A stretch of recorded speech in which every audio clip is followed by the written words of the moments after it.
Kobuk Splash saapad. Meil on roosad ja sinised. Need on siis alumine osa on neil nahast, sellel roosal on selline lakknahk ja ülemine osa tekstiilist. Jalga käivad nad avades siit lukk. Lähed jalanõu nagu laiemaks. Paned jalga, lukk kinni ja saab tõmmata selle stopperiga siis teda jalale rohkem ümber.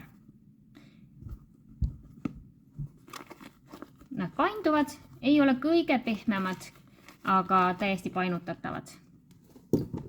Ja sinistel on see nahaosa selline matim, samamoodi lukuga lahti. Lukuga kinni ja sääre ümber saab siis siit stopperiga kumme tõmmata rohkem.